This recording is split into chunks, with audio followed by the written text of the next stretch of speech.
Hello everyone, I hope आप सभी लोग बहुत अच्छे होंगे और उतनी ही बेहतर तरीकों से आप सभी लोगों की पढ़ाई चल रही होगी। तो प्यारे बच्चों, इस वीडियो में हम लोग जो देखने वाले आपके प्रैक्टिस सेट की सीरीज में कक्षा 10वीं सामाजिक विज्ञान की सेट सीखो। तो आप लोगों को जैसे कि बता चुका हूं, आपको 1 मार्क्स 2 मार्क्स वेरी हो सकती प्रैक्टिस पेपर से, बट 3 4 5 6 में से आपको मैक्सिमम क्वेश्चंस देखने को मिलेगा आपके फाइनल बोर्ड एग्जाम में। इसलिए तीनों सेट बच्चों अच्छे से प्रिपेयर कर लेना, डेफिनेटली आपकी 50 पार आराम से हो जाएगी। 50 क्या 60 के समथिंग आप चले जाओगे। ठीक है, तो बस ध्यान से इन क्वेश्चंस को कर लेना। बस आपको 1 नंबर वाली और 2 नंबर वाली क्वेश्चंस को अच्छे से और भी एक्स्ट्रा क्वेश्चंस करना पड़ेगा। कहां से करोगे?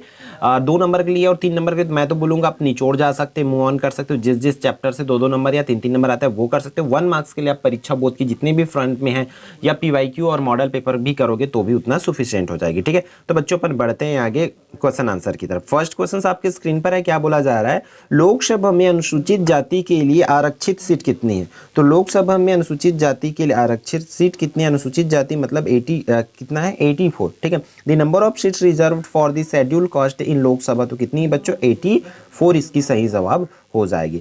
नेक्स्ट वन, सेकंड वन की अगर बात करें बच्चों तो क्या बोला जा रहा है? सार्वजनिक सुविधाओं का उदाहरण नहीं। इसमें कौन सी है जो सार्वजनिक सुविधा के अंतर्गत नहीं आता? तो भाई कार जो है सार्वजनिक सुविधा के अंतर्गत नहीं आ जाता। Which of the following is not an example of public facilities? तो कौन है भाई? कार। क्लियर है। आगे की बात करें थर्ड वन की अगर बात करें बच्चों आपकी स्क्रीन पर है। क्या बोला जा रहा है? भारत सरकार का केंद्रीय बैंक कौन सा है? भारत सरकार की केंद्रीय बैंक कौन सा है? तो भारतीय reserve bank. The central bank of the government of India is क्या है? क्या हो जाएगा बच्चों? Reserve bank of India. कौन सी? रिजर्व बैंक ऑफ इंडिया, ये इसकी करेक्ट आंसर हो जाएगी। फोर्थ वन की बात करें तो प्राकृतिक संसाधन है। इसमें से कौन सा है जो प्राकृतिक संसाधन है? ठीक है, कौन है जो प्रकृति के द्वारा है? तो वन जो है प्रकृति के द्वारा, फॉरेस्ट मतलब इसको हम लोग, उसमें हमारी कोई हस्तक्षेप नहीं होती है। ठीक है, फिर आर्थिक मंदी का आरंभ किस देश से हुआ? तो आर्थिक मंदी का आरंभ बच्चों आप लोगों का जर्मनी से हुआ है। कहाँ से हुआ है? जर्मनी से हुआ है। In which country did the economic depression start? तो जर्मनी। अंडरस्टैंड। तो ये रहा 5 क्वेश्चन एंड उसकी आंसर, तो इसको अच्छे से कर लेना। ठीक है, फिल इन द ब्लैंक की बात करें तो मछली एक खालिस्तान संसाधन है। तो मछली की अगर बात करें तो वो क्या है भाई?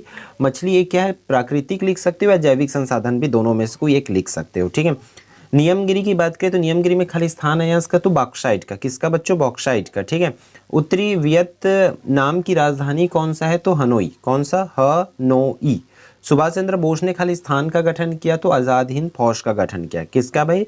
आजाद हिंद फौज का। फिफ्थ वन, सरकार की आय और व्यय का लेखा जोखा किस में होता है? तो सरकार की आय और व्यय का लेखा जोखा होती है बजट में होती है। किस में होती है बच्चों? बजट में होती है। क्लियर है, ये रहा इसकी आंसर्स।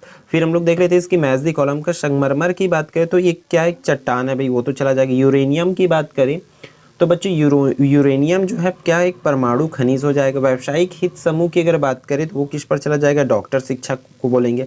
कर्नल नासिर की अगर बात करें तो कर्नल नासिर किस पर जाएगा भाई? मिस्र पर।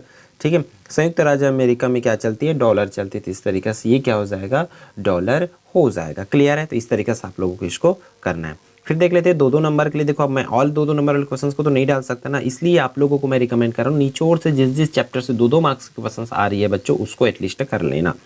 सकल घरेलू उत्पाद क्या है? व्हाट इज जीडीपी, ये आप लोगों को करना है। रूस की बोल्शेविक क्रांति कब और क्यों हुआ? When and why did the Bolshevik revolution of Russia take place? ये आप लोगों को बोला जा रहा है। आयकर और उत्पाद कर में अंतर बताना। सिंपल से 2 नंबर के लिए तो आप एक अंतर भी बताओगे, आयकर किसको कहते हैं और उत्पाद शुल्क किसे कहते हैं, ये आप बता दोगे तो बच्चों उतना क्या है आप लोगों के लिए सफिशिएंट हो जाएगा। क्लियर है। और भाई अभी तक हमारे चैनल क्लब आरपीएस को सब्सक्राइब नहीं किया तो कर लीजिए, क्योंकि अभी भी एक एग्जाम बाकी है। ठीक है, और आगे आने वाली क्लासेस के लिए भी आपको यहाँ से हेल्प मिल सकती है। ठीक है, होलोकॉस्ट क्या है? व्हाट इज होलोकॉस्ट, ये करना है। सीट यूथ से आप क्या समझते हैं? What do you understand by cold war, ये आप लोगों को करना है। आपके विचार में लोकतंत्र में बहुदलीय प्रणाली का क्या महत्व है, ये करना है। सूचना के अधिकार के 3 लाभ लिखना है कि हम उसका फायदा कैसे उठा सकते हैं सूचना के अधिकार का। ठीक है, मानवाधिवास को प्रभावित करने वाले 3 कारक को लिखना है। फिर शांति आंदोलन से क्या आशा है, इसके मुख्य उद्देश्य क्या थे, इसको लिखना है। तो ये 7 से लेकर के 10 तक का बच्चों जो आपकी स्क्रीन पर आपको विजिबल हो रही है वो 3 मार्क्स के लिए है, तो उसको आपको ध्यान से करना होगा। ठीक है, फिर प्रश्न क्रमांक 11 की अगर बात करें तो 11 की बच्चों क्या हो जाएगा? पहाड़ी क्षेत्र में मृदा अपरदन को रोकने के लिए क्या क्या उपाय उठाना चाहिए। आर्थिक विकास क्या है? किसी भी देश की आर्थिक विकास को मापने के लिए किन किन मापक सूचकों का प्रयोग किया जाता है, उसको लिखना है कि मतलब किससे किससे हमें पता चलता है कि आर्थिक विकास हो रही है करके, है ना। इन चीज़ों को दिखना है आपको यहाँ पर। फिर 12वां, विश्व युद्ध के दौरान विभिन्न देशों में महिलाओं की स्थिति में आए बदलाव के 4 प्रभावों को लिखना है। वर्साई की संधि कब और किन राज्यों के मध्य हुई, इस संधि की प्रमुख शर्तों को लिखे। अब यहाँ पर एक बच्चों डिस्क्लेमर आप लोगों के लिए, आप लोग क्या करोगे, हम अरे मोला तो सेट सी मिलते तो मैं सेट सी भला पढ़ा, बी बसला पढ़ा, ए बसला पढ़ा, तो वैसे में नहीं पढ़ जाओगे। बता रहा हूँ आपको बच्चों, अगर सिर्फ प्रैक्टिस सेट कर रहे हो तो तीनों सेट करना पड़ेगा, या मॉडल पेपर कर रहे हो तो मॉडल पेपर की चारों सेट करो, ठीक है, डेफिनेटली आपका हो जाएगा। और ये प्रैक्टिस पेपर इसलिए प्रोवाइड करा रहा है जा रहा है ताकि आप मॉडल पेपर या पीवाई को जहां से भी पढ़ो, आपको यहाँ क्वेश्चन देकर के आंसर आपके दिमाग में आ रही, मतलब डेफिनेटली आपके कल के एग्जाम में बनेगा, याद रखना, ठीक है। सरकारी बजट क्या है, बजट के 3 उद्देश्य लिखना है, ठीक है। उसी तरह सरकार की नई औद्योगिक नीति मुख्यतः कौन कौन सी नीति अपनाएगी, इसमें मैं 3 क्वेश्चन रख लिया हूँ। देखो, औद्योगिक अवस्थी को प्रभावित करने वाले कारकों को लिखे, तीनों में से कोई एक क्वेश्चन पूछे जा सकते हैं, इसलिए तीनों को तीनों अच्छे से कर लेना है, ठीक है। फिर प्रश्न क्रमांक 14, बढ़ती हुई जनसंख्या पूरे विश्व के विकास में बाधा क्या समझाना है। Increasing population in an obstacle in the development of the whole world, explain करना है इसको। ग्रामीण व नगरीय जनसंख्या में 4 अंतर लिखना है। बैंक के कोई 5 कार्य लिखना है, ठीक है। उसी तरह आपको मोटे अनाज के उत्पादन में कमी होने का कारण लिखना है।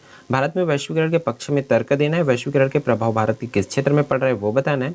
भारतीय संविधान की प्रमुख विशेषताओं को लिखना है। फिर कानून बनाने की जो प्रक्रिया वाली क्वेश्चन है, सकारात्मक नकारात्मक वाली, ये आपको करना होगा, ठीक है। 18वें नंबर पर मेरा ये 2 क्वेश्चन है बच्चों, इन दोनों को एटलीस्ट आप लोग कर लेंगे, ठीक है। तो ये रहा आपके सेट सी, इसको आप बहुत अच्छे से आपको कर लेना है, ठीक है। तो इस वीडियो में इतना ही बच्चों, फिर हम मिलते हैं आने वाली इंपॉर्टेंट वीडियो में। जय जोहार, जय छत्तीसगढ़।